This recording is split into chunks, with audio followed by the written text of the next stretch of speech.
Gut, heute in der Musikbusiness-Bibliothek schauen wir uns mal wieder ein Subreddit an. Und zwar der Pophead-Subreddit, wo es ab und zu ein paar gute Takes gibt oder so Fragestellungen. Da ist einmal die Frage in die Runde gegangen, are expectations good actually? Also ob Erwartungshaltungen bei den Musikkonsumenten draussen etwas Gutes ist oder nicht, oder Erwartungshaltungen von der Industrie, je nachdem, wie man das anschaut. Der User schreibt da, Ed Sheeran has been saying that he's breaking free from industry expectations for autumn variations.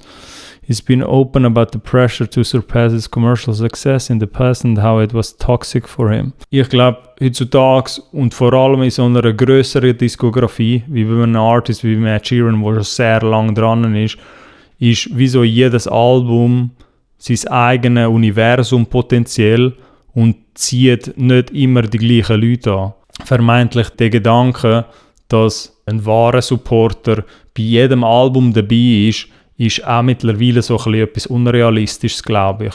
Weil umso grösser du wirst als Künstlerin oder Künstler und umso grösser deine Diskografie wird, umso mehr kann sich irgendwie der individuelle Konsument auch bei dir aussuchen und es trifft natürlich nicht jeder Release den Geschmack vom Hörer da aussen. Beim Ed Sheeran, für die, was interessiert, weil ich da jetzt nicht mega lang auf dem International Case stehen bleiben und das eher für die Schweiz anschauen. Es kann sein, dass das eine Album jetzt unter einer anderen Dealstruktur passiert wie die vorherigen Alben und das spielt dann teilweise auch in die Wahrnehmung mit rein, wie dann die grosse Maschinerie dort hinter einem Ed Sheeran, wie sie das Thema schaffen oder das Projekt und ob sie dem Projekt genauso viel Liebe geben vermeintlich oder halt einen genauso grossen Push wie auch vorherige Projekte, die so ein bisschen vielleicht poppiger oder kommerzieller sind. Und ein anderer Punkt auch, glaube ich, was vielmal unterschätzt wird, wenn man sich wie so an einen bestimmten Sound gewöhnt hat über mehrere Jahre, dann sitzt der relativ tief bei einer gewissen Core-Audience, die du hast. Es macht irgendwo durch Sinn, dass, wenn ich jetzt 70 Songs hintereinander gemacht habe, wo die 2-3 Moods haben und ich tue jetzt völlig einen anderen Mood vorstellen, dann hat man das von mir wieso noch nicht so mitbekommen und das braucht halt auch eine Gewöhnungsphase. Und die Angewöhnungsphase, glaube ich, schauen Artists immer kürzer an, als sie tatsächlich ist bei den Konsumenten. Ich glaube, wo sich gewisse auch ein bisschen zu viel Sorgen machen, ist, wenn du jetzt irgendwie auf einem Song 15'000 Streams gemacht hast und auf dem nächsten Song nur 3'000 Streams, irgendwie in einem ähnlichen Zeitraum, die Leute, die dort wirklich deine Konsumenten sind oder deine Supporterschaft, ich glaube, die allerwenigsten Leute interessiert das tatsächlich.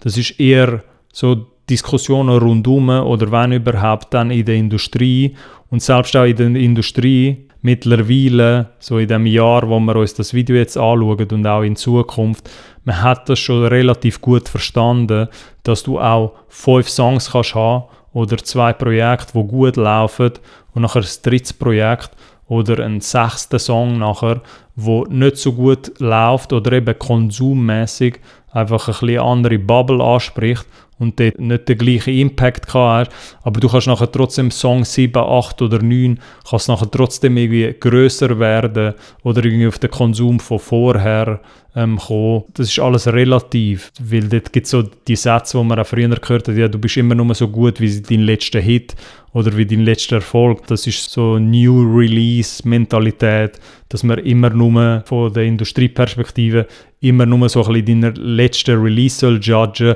und alles, was du vorher gemacht hast, das sollte man dann wie so ein bisschen vergessen oder wegignorieren. Aber Konsumenten hören sich nicht so Musik an. Also die hören sich das nicht in einem Vakuum an und sagen, hey, du hast einen neuen Song released. Ich vergleiche nachher diesen Song, ich höre jetzt diesen Song und nachher vergleiche ich diesen Song auch zahlenmäßig mit dem, was du vorher gemacht hast.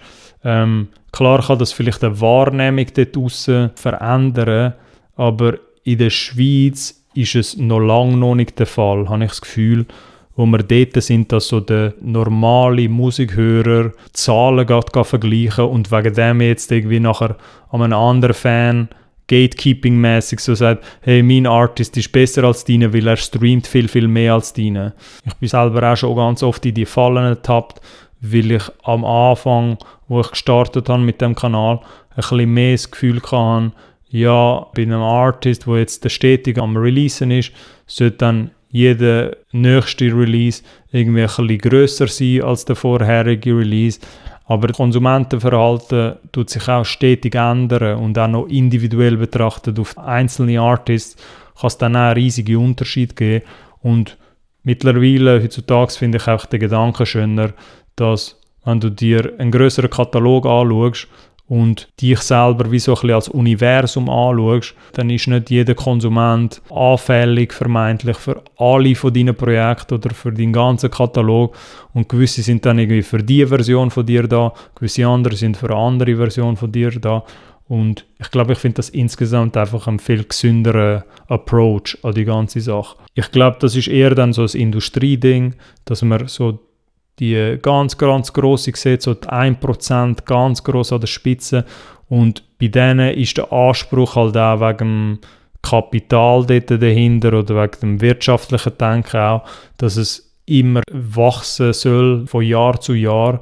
Und glaube ich, gewisse kleinere Artists sich das dann anschauen und denken, ja, bei mir muss das auch so sein, in meinem Werdegang, dass es immer von Jahr zu Jahr grösser wird, weil sonst habe ich versagt oder sonst habe ich etwas verloren. Dabei ist das nur ein ganz kleiner Bruchteil von Karrieren, beziehungsweise auch von Super-Pop-Mainstream-Artists, die dort so ausgestrahlt werden, dass sie dir halt ein bisschen auch das Gefühl sollen geben, hey, es soll bei dir auch immer weiter raufgehen. Wenn die Kurve raufgeht, gut, wenn die Kurve runtergeht, bad, das ist schlecht. Man versteht vielleicht auch ein bisschen, dort sind so ein bisschen die Parallelen aus der Wirtschaft und aus dem Kapitalismus generell so mit dem System, wo ich jetzt nicht mega tief reingehen will, aber du wirst sehen, so wie gewisse ganz grosse Artists behandelt werden in der Industrie, ist das mehr eigentlich so eine Inkarnation oder ein Bild vom Kapitalismus, wo du dort siehst.